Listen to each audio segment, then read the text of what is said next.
আসসালামু আলাইকুম রহমতুল্লাহ।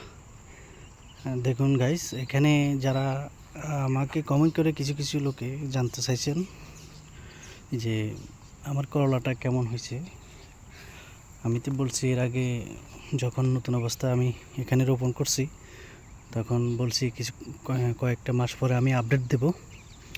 তো আজকে আপডেট দিতেছি, কিন্তু দেখুন মাশাল্লাহ এখানে মাছা দেওয়ার পরে গাছও অনেক লম্বা হয়েছে, শিকড় টিকড় আসছে। কিন্তু ঘটনা হলো এখানে করলা আসতেছে না। করলা না আসার কারণে এই সমস্যাটা বেশি হইতেছে। আর করলা আসার পরেও ওই যে নষ্ট হয়ে যায়, পচে যায়, মনে হচ্ছে সম্ভব পোকামাকড়ে ছিদ্র করে ফেলে নাকি, কোনো সমস্যা না, মুখ লাগছে নাকি কি জানি না, আসলে এগুলো বলা ভালো না। এই যে দেখুন এখানে একবারে দেশি করলা, ছোট জাতের ছোট একটা করলা, আবার নিচেও আছে। ওই জায়গায় দেখছেন এখানে আর একটা ধরতেছি, তারপরে ওই যে উপাসে আসছে এগুলো নষ্ট হয়ে গেছে। তো এখান দিয়েও কিছু ধরতেছে, এই যে এগুলো নষ্ট হয়ে গেছে দেখতে পাচ্ছেন। ছোটো জাতের কিছু আসতেছে করলা, মাশাল্লাহ হয়তো আরও 15-20 দিন লাগবে করলা সুফল পেতে হলে। এখানে কিন্তু ফুল আসছে, এই যে কিছু কিছু দেখতে পাচ্ছেন করলা ছোট জাতের ফুল আসছে। আর এখানে একটা আসছে, এই যে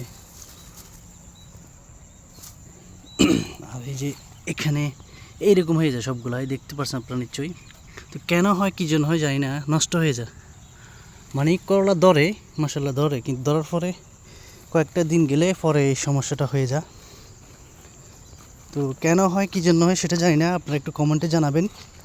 আমার করলা লাগানোর পরে ফলন আসে, কিন্তু ফলন আসলে কয়েকটা দিন পরেই মানে পচে যায়, নষ্ট হয়ে যায়।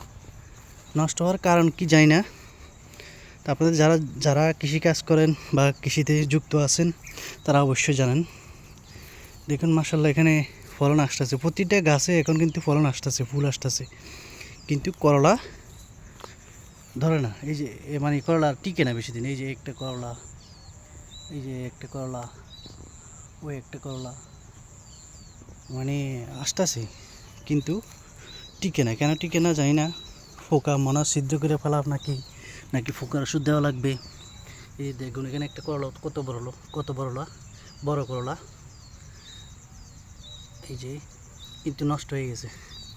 এই যে এগুলো পচা, এগুলো নষ্ট হয়ে গেছে। আসতেছে মাশাল্লাহ, ওই যে ওই একটা অনেক টুকটাক মানে ধরতেছে, কিন্তু আমি সফল পাইতেছি না। মানে করলা শ্বাস করছি কষ্ট করে, কিন্তু লাভবান হইতেছি না, লাভ দেখতেছি না। তো ওইদিকে যাওয়াটা আমার দেখি যাওয়া যায় কি না, কষ্ট অনেক, ঝাপঝুপ অনেক কিছু। দেখুন প্রতিটা পাশে 2 হাত অন্তর অন্তর, মানে 3 হাত অন্তর অন্তর আপনার করলা রোপণ করছি, দেখতে পাচ্ছেন আপনারা। তো ওইভাবে এখানে কিছু মিস হয়ে গেছে। আর ওপাশে ড্রেন যেটা আছে পানি যায়, ওই জায়গাটা আপনার করলা চাষ করা হয়েছে, প্রায় 2 হাত অন্তর অন্তরেই লাগানো হয়েছে। মাছটা কিন্তু অনেক লম্বা, দেখতে পাচ্ছেন আপনারা, মাছটা অনেক লম্বা, টানা দিয়ে রশি দিয়ে সব দিকে আপনার মাছা দেওয়া হয়েছে। এই হলো আমাদের করলা ক্ষেত, আরবিতে বলা হয় মাজরা। তো এই পাশে হলে বেগুন ক্ষেত, এই পাশে করলা। ইনশাল্লাহ ধরবে সামনে, হয়তো আশা আছি। তো কী জন্য ধরতেছে, মানে কী জন্য ফলন আসে মানে নষ্ট হয়ে যায়, সেটা জানার বিষয়। দেখুন এখানে একটা বড় করলা, ওই যে ধরতেছে, আরও ধরতেছে, মোটামুটি ফলন আসতেছে, ছোট ছোট সাইজ, ইনশাল্লাহ সামনের দিকে হয়তো আসবে। এই হলো আমার করলা ক্ষেত। সবাই আমার করলার জন্য দোয়া করবেন, আমার জন্য দোয়া করবেন, আল্লাহ যেন স্বাবলম্বী করে লাভবান হই।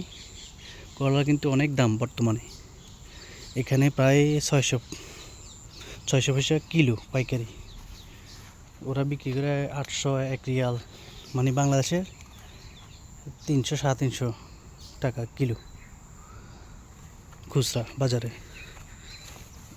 ঠিক আছে, এমনই। তো আপনাদের জন্য আমি এত কষ্ট করে কিন্তু ভিডিও করছি, আপনারা আপনাদের জন্য নিত্য নতুন ভিডিও আপলোড করছি আমার চ্যানেলে। তো আপনারা দয়া করে আমার চ্যানেলটাকে সাবস্ক্রাইব করেন, আপনার বন্ধুর সাথে শেয়ার করে দিবেন। নিত্য নতুন ভিডিও পেতে সবার আগে বেল আইকনটি অল করে দিবেন। তো সবার জন্য শুভকামনা, দোয়া রইল। আপনারা আমার জন্য দোয়া করুন বেশি বেশি করে। আল্লাহ যেন আমাকে ভালো রাখে, সুস্থ রাখে, আমাদের সবাইকে যেন আল্লাহ সুস্থ রাখে, ভালো রাখে। আসসালামু আলাইকুম রহমতুল্লাহি ওয়া বারাকাতুহু।